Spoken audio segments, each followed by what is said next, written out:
Welcome, I am Johnny King. Welcome, I am Johnny King. No, welcome, I am Johnny King. And I welcome you to the studio on this auspicious occasion, the first preview, the first analysis of the first contest for Rugby World Cup 2023. The preparations have transpired, the teams have been picked, the nations have arrived, the fans and the media are on location, and all it requires now is for good old Father Time to tick away, and we will be live at Stade de France, at Saint Denis, in the northern suburbs of Paris. Are you excited? I trust you're excited. In this video, I'm sure there's a lot that you potentially perused on YouTube, a lot of options, and so hopefully I can provide you with something maybe a little bit distinctive. Certainly in an All Blacks context, maybe I can provide something a little bit more intimate and personal given my own journey and context. So in these videos, in these previews, and in this analysis, this tale of the tape, if I can spit it out correctly, we hope to set the scene, not only about where the games are being played, not only about the conditions, but obviously the teams that have been picked, and also looking at maybe what will unfold as we prepare to watch and enter into the occasion, what should be a sporting moment of significant excitement, of significant elation, of significant potential.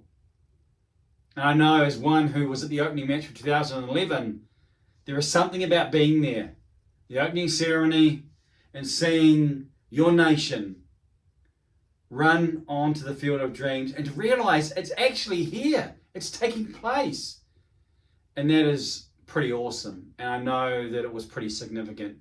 As I sat with my dad on halfway and enjoyed the All Blacks taking on Tonga and being able to complete the job. So, match one out of Pool A, of course. Pool A being France, New Zealand, Italy, Namibia, and Uruguay. 5 sides. We could suggest that realistically it's the easiest pool at Rugby World Cup 2023, and the 2 teams who will be competing in match 1 should make their way through into the knockouts. Of course, Italy may have something to say about that. However, if Italy are able to make the knockouts, meaning one of France or New Zealand do not, that would be probably the biggest upset and the biggest shock in Rugby World Cup history. So, while it's a significant match, it's also one that's set in that context where both nations, both sides should be looking forward and able to maybe allow that greater reality, that greater assurance to settle some of the nerves. So, scratch my eye, or scratch my eyebrow, as the case was. Let's talk about where the match is being played in the context. I mentioned Saint Denis. When I heard about Saint Denis, you think, well, okay, maybe that's not in Paris. Well, apparently, and I will move to my other phone, and I have got some information that I would like to read to you. It's off the Wikipedia page for Saint Denis, and it informs that it's a commune in the northern suburbs of Paris. It's located 9.4 kilometres, 5.8 miles from the centre of Paris. It's the second most populated suburb of Paris. So, it's in Paris. Yet, because I guess of the size of Paris and because of the nature of Saint Denis, then that's maybe the demarcation. If you're thinking, well, where is Saint Denis compared to Paris? Well, now you know. It's in Paris, the northern part of Paris. And so that's where the National Stadium, Stade de France is located. Stade de France with a capacity, again I'm reading off the Rugby World Cup website now, has a capacity of 80,023. Just in case you're unsure, it's not 80,022. 80,023. And there should be 80,023 on Friday night, Paris time. It was built for the FIFA World Cup in 1998, and it's France's national stadium, which has also become the home for the country's rugby team. So, since that time, many test matches, if you watch France play and your other test nations travelling to France, and invariably they'll be playing, especially the top sides, at the Stade de France in Saint Denis. So it's one that most nations should be familiar with, and it certainly has a great atmosphere, and it should be pumping on Friday night in France. The nation will be glued to their TV sets who can't be there. Well, maybe, let's project positively. You'd like to think that the opening match and all that has led up to it should be reflected in what transpires and as it's kicked off. I'm reminded of that opening match when I was at the 2011 Rugby World Cup, and there was something pretty special about it, and in terms of what it said and what it spoke to those of us who were there, and it was like, okay, this is really happening. And so all the talk and all the preparation really is, except for some media moments and maybe a bit more hype, then it's all now set in motion for match one out of Pool A between the host France and New Zealand at Rugby World Cup. Now you would know the sides have been named, and I'm going to pull them up and I'm going to read them out to you and go through them. Do my best not to sound too much like an ignoramus with the French team. I'm sure the first contest, once the names become more familiar, Nwangani Tawasi was a name, first commentary for a long time, certainly tripped me up. And we'll see if we have any names here.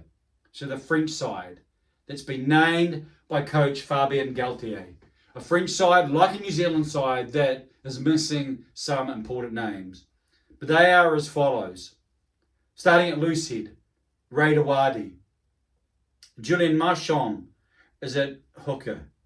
Winnie Antonio at Tighthead. Cameron Waukee, often in the loose forwards, is in 4 in the second row. Thibault Flamand partners him. He's in 5. Francois Cross is at 6. Charles Olivion at 7. And Gregory Aldred at 8. Captaining Napoleon Dynamite, rated the world's best player, Antoine Dupont.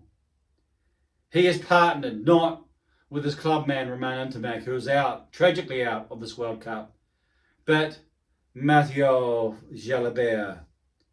Gabin Villiers is on the left wing. Yoram Mofana is at 12. He's partnered with Gael Ficou in the midfield.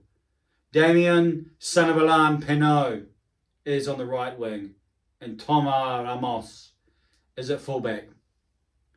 The reserves, as I make the words a little bit bigger for these aging eyeballs. Beato Malcava is the replacement hooker. In fact, there you go. Beato Malvaca. You got to read what's before you, people. Jean-Baptiste Gross is one replacement prop. Dorian Aldegheri is the other. Roman Teofafanua.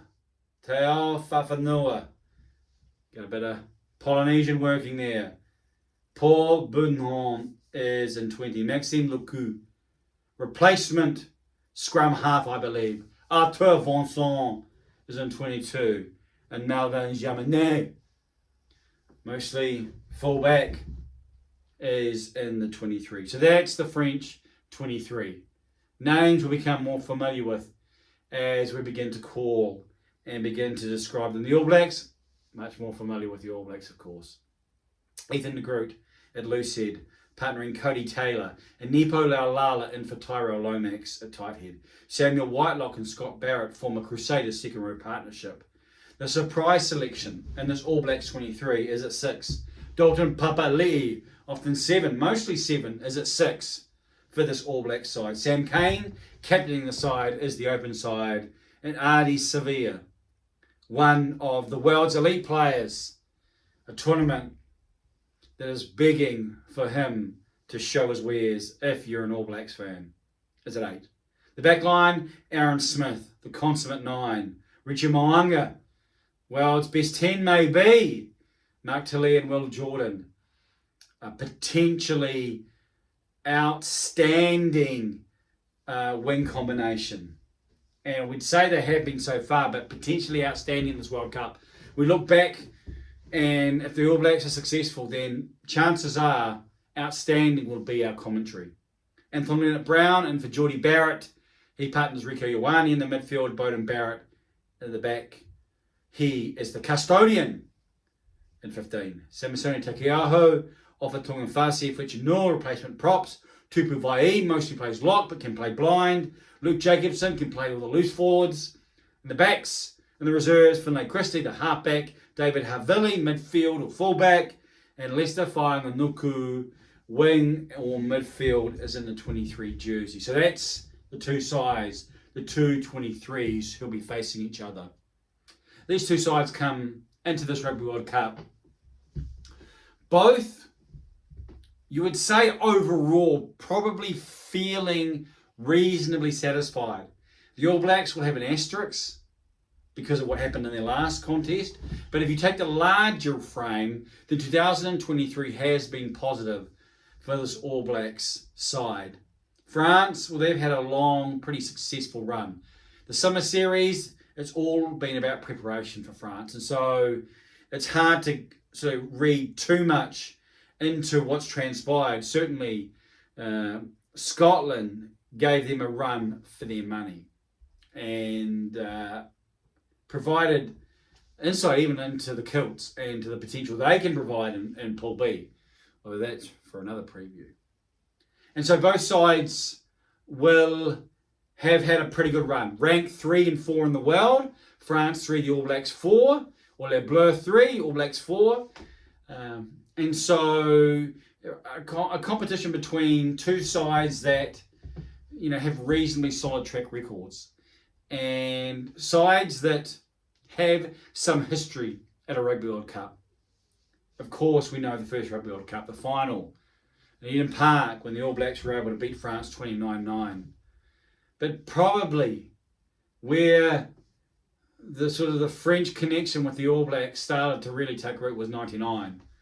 And the semi-final at Twickenham. And the shock and the aghast that it was for All Blacks fans.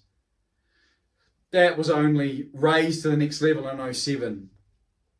When in the quarterfinal at Millennium Stadium, the unthinkable happened for New Zealanders and the All Blacks were knocked out.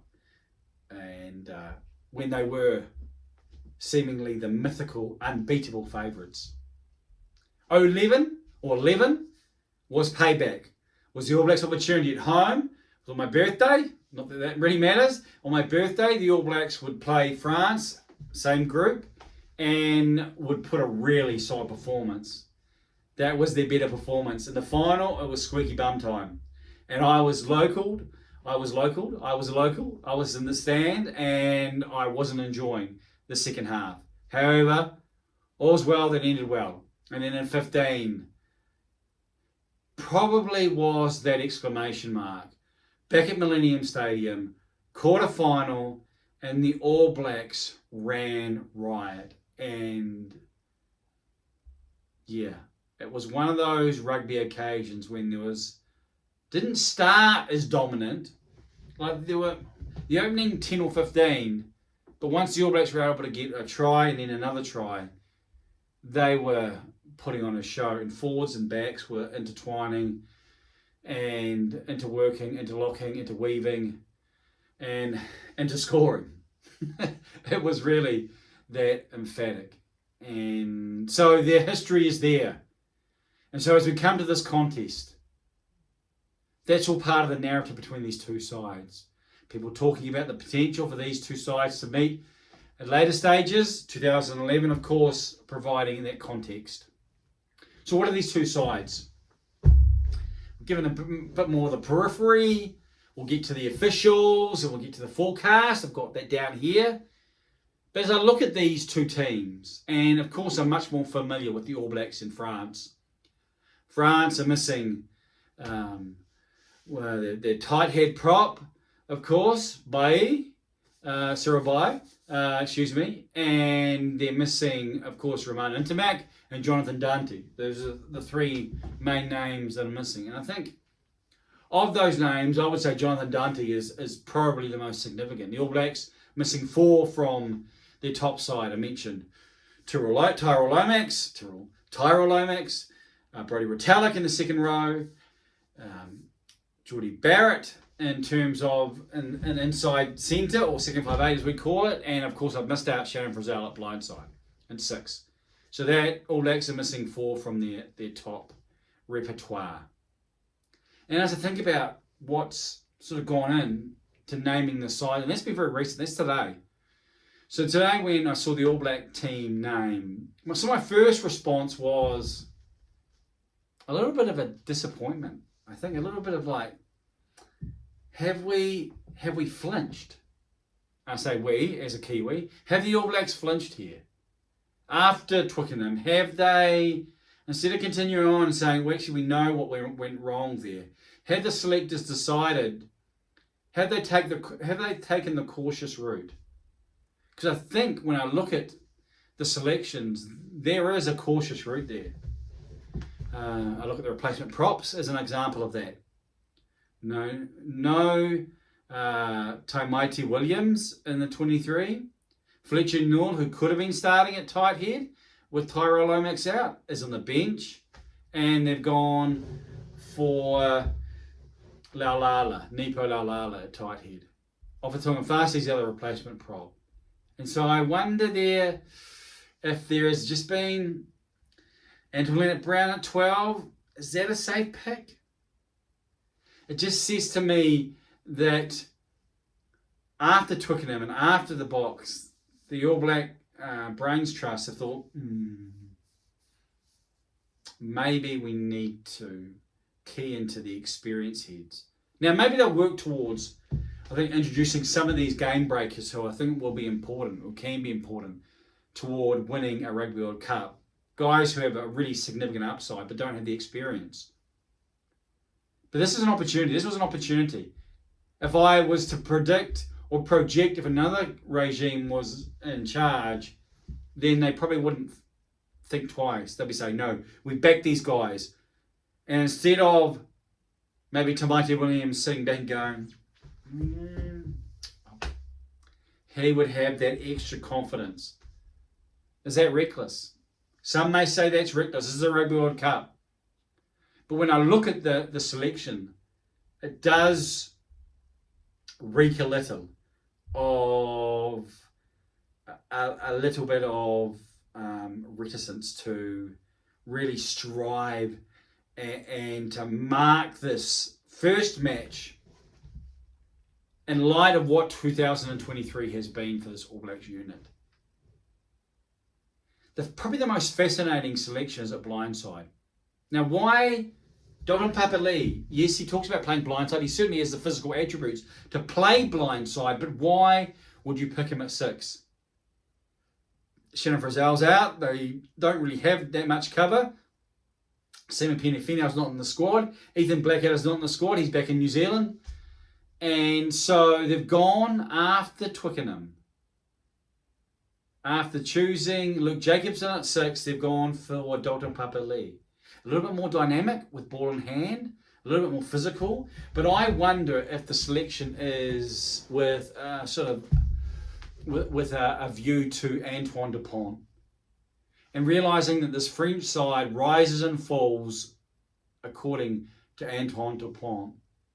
It's interesting listening to Ben Darwin on the Aotearoa Rugby podcast yesterday, I think it was. And he talked about Aaron Smith in terms of being that consummate 9, the 9 that you want, because he is money, is pass off the deck. He puts the ball in front. He does the job that you want. And I'm just going to clear the screen. So that's why I'm standing up. And whereas he rates him higher than Dupont. Now, most people would say, no, Dupont, he's the best player in the world. But Dupont is a man of moments. And I wonder if the All Black selectors have said, if we can stop Dupont from having his moments, we will win this test match.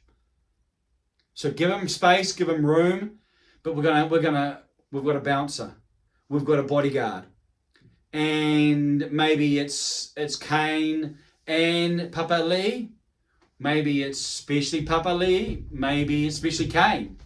But you do wonder if why they've selected their loose forwards is in light of Antoine Dupont, in light of his importance to how France want to play, and an acknowledgement that if you stop Dupont, you stop Les Bleus.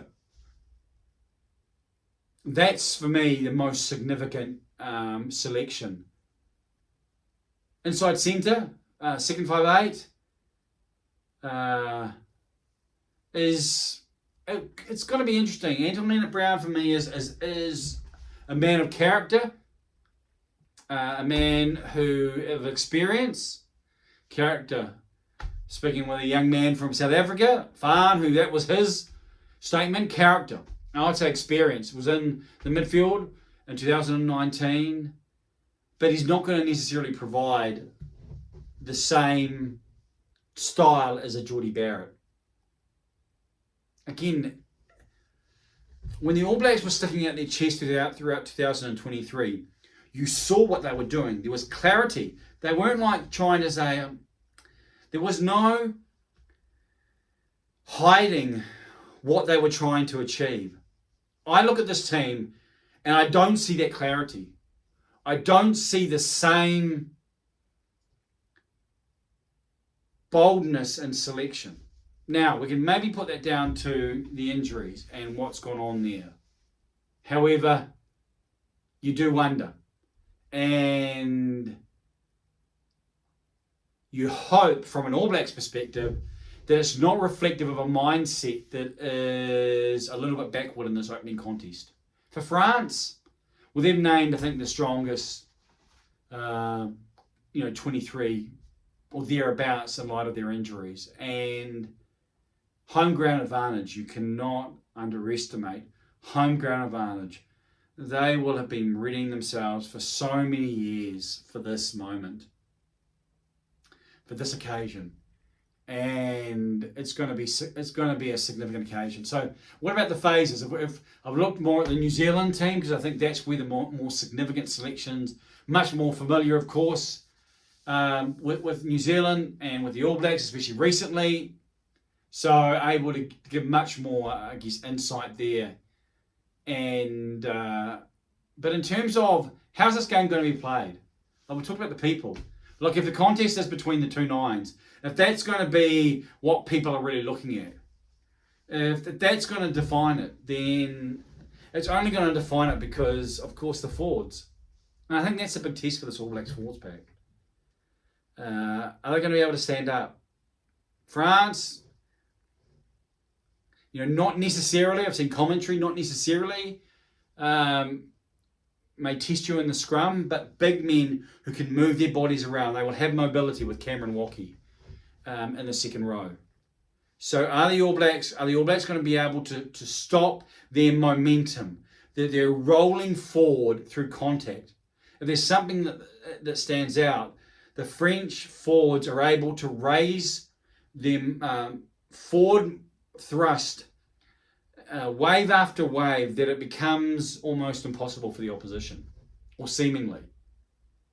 Now the All Blacks,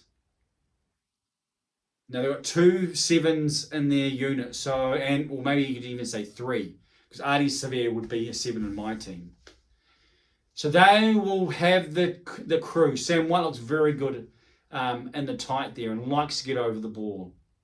So they'll have the crew. Takeaho coming on is pretty good there. Lester Whanganuku is very good there as well. So you can see that I think the breakdown is going to be vital. it's going to be vital for France. If the All Blacks are able to control the breakdown, if the All Blacks are able to stop the French momentum forward, then that will effectively cut Dupont off at even before the pass, and pressure will be put on him. The All Blacks will be able to move forward in a line. They'll be able to present a stable line, not a broken line, which is what he'll be looking for. Maybe force him to kick more than he wants, and will help to keep maybe Stade de France a little below boiling point, which the crowd will just be looking, will just be waiting for Napoleon Dynamite to light the fuse and blah, blah. They'll be rocking. They will be rocking. So I think the breakdown is something that is really significant for this All Blacks unit. I think the scrum and the line out, you would hope that either side will be able to control their ball. A little bit concerning in the All Blacks for the line out. You know, a shorter line out. Yes, Dalton Papali'i is 1.93 m, but he's not normally in line out forward, but I expect him to be a line out forward used in this first contest. The All Blacks will need a third jumper. Ali Sevier can operate there as well, but I'm sure the All Blacks, I'm sure Jace Ryan has worked through this leading up to this contest, and they've had 2 weeks. I've said I think Twickenham will be very helpful if they approach it the right way, and that's my concern, I guess. Is have they approached it the right way? Are they responding in the right way? And it will all be the tale will be told in the 80 minutes in Stade de France.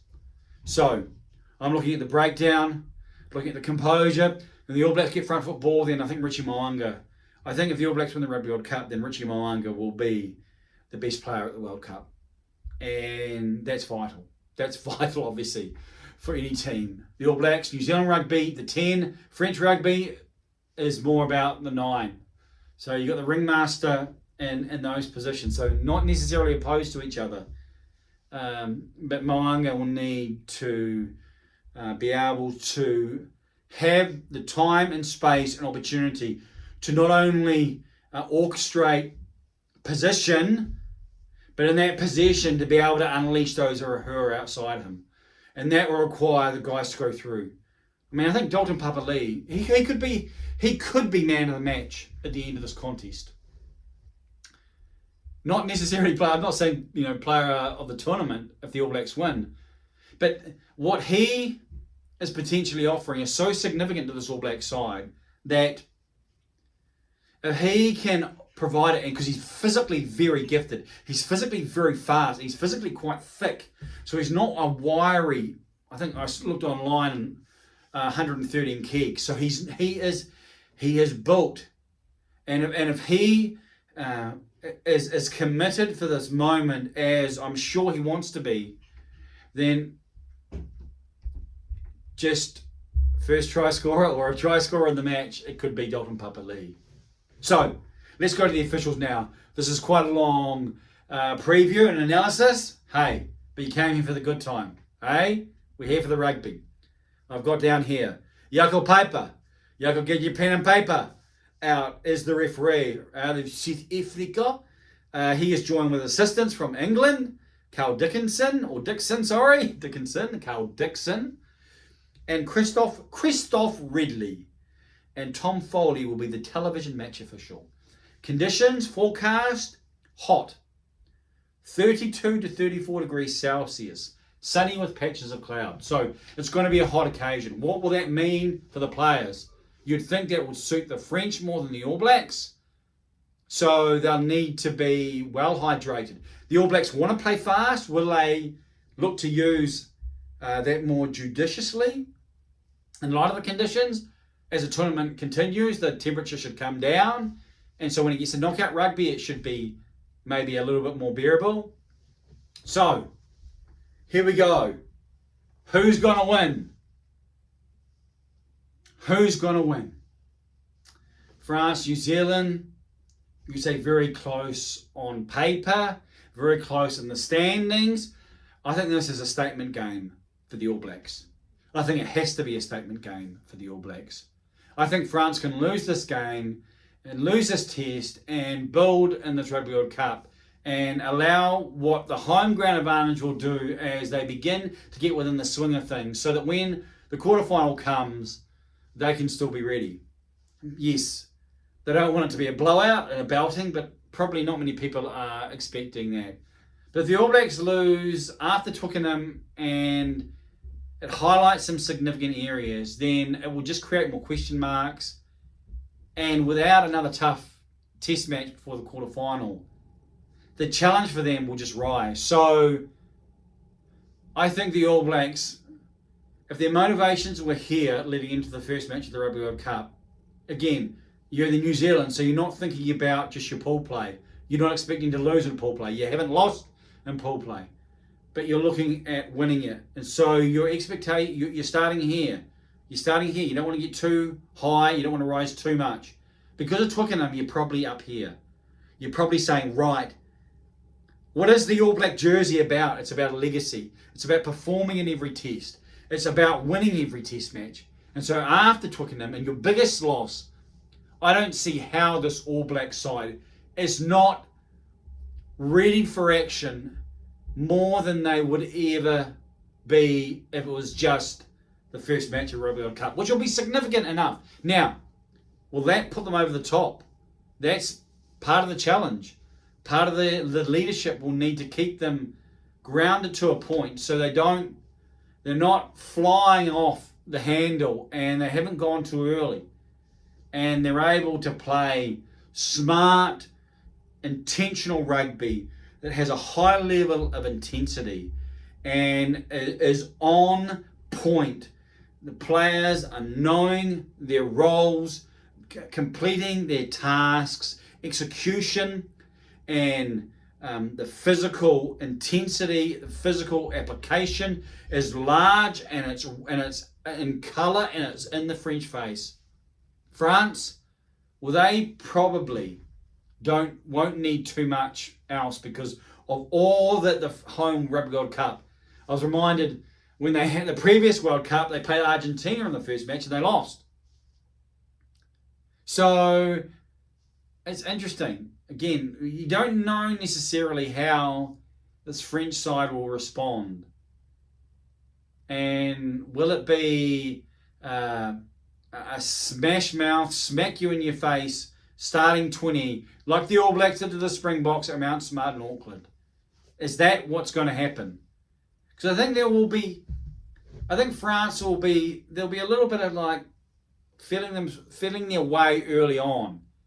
And if the All Blacks give them space to feel their way into the contest, then that's fool's gold. The All Blacks need to come out in early and put points on the board and forget about next week, forget about the knockouts, stay in the moment, stay present, and perform in the moment. So if I was to give a percentage about favouritism, I would say something like, my sense has been a little bit in favour of the All Blacks, maybe 55 to 45%. I think the All Blacks need a statement game, and therefore there'll be a statement response. And I don't necessarily think it'll be a nail-biting space between the two sides. I'm not talking about a blowout. I'm not talking about a thumping necessarily. But I do think this All Black side are going to be hungrier for this contest. And if France are thinking more about this tournament, I think the All Blacks are going to be thinking more about this test. Because the All Blacks cannot afford to lose 2 test matches in a row, especially with what's to follow. It won't be all over for the All Blacks, but it certainly will be challenging for them if they are to lose to France. And there'll be so many more question marks about combinations and about Foster and about Kane, and that will just provide a hole that they don't want to have to try and dig themselves out of. So, match 1, Pool A, the 2 big sides, France the home side, New Zealand one of the leading lights, 3 and 4 in the world. It started to France and Saint Denis. the northern suburbs of Paris. Just over 80,000 people will be there. It's going to be one heck of a contest. I'm really excited. I'm Johnny King. On this channel, we'll be bringing a commentary. And how many of the matches we are able to fulfill in that role, we'll have to wait and see. Probably we're going to record and then put it onto YouTube later. So I encourage you, after the contest, to maybe enjoy it and savor it from this angle. We're going to be doing a little bit different. Maybe potentially we may live stream some. Who knows? We may even live stream the first contest. It's still up in the air. If we're able to, we're going to provide a number of different angles throughout that contest. So it's going to be a long video, but with a little bit of more of a preview, halftime, a little bit of analysis, or a good deal of analysis after the fact. And both halves, I'm Johnny King calling it. I'm looking forward to getting back in that saddle. Certainly, still plenty of rust to be able to work through after many years of not commentating in this type of occasion and this type of contest. So I invite you to join me. If you haven't subscribed, please subscribe to this channel. And then you have a best place. If there's something that catches your interest, you'll at least be aware of it. Like, share, comment, all the various things on social media. This has been a long preview. This has been a decent analysis. Maybe. Not every preview and analysis is going to be this long. I'm sure, excuse me. Obviously, with my nation, then there is an intimacy that's there. And maybe some of the bigger nations, we could have something similar. However, there are some that, well, let's just say I'm running with my eyes open and I can't see much in front of me because there hasn't been much interaction with their rugby context between World Cups or even ever in regards to Chile. So exciting times to be exposed to all these nations. I look forward to you joining with me as we begin to do more as well, as we begin to maybe be a little bit more, maybe not technological, but provide maybe some more definition as this YouTube channel, which is really in its infancy in terms of my own offering, much more in the typing and on Twitter or X as now it is referred to. But a new step, one step forward, and we look forward to what can transpire. Look forward to your engagement. What do you think about France versus the All Blacks? Who's going to win? And maybe what are you looking forward to most about it? You have freedom to share in the comments as you will. I'm going to step forward, come close to you. Don't be worried. I'm not going to knock you out. There's no concussion involved. It certainly won't be high, but I'm going to stop this video before we get closer to the hour mark. I am Johnny King.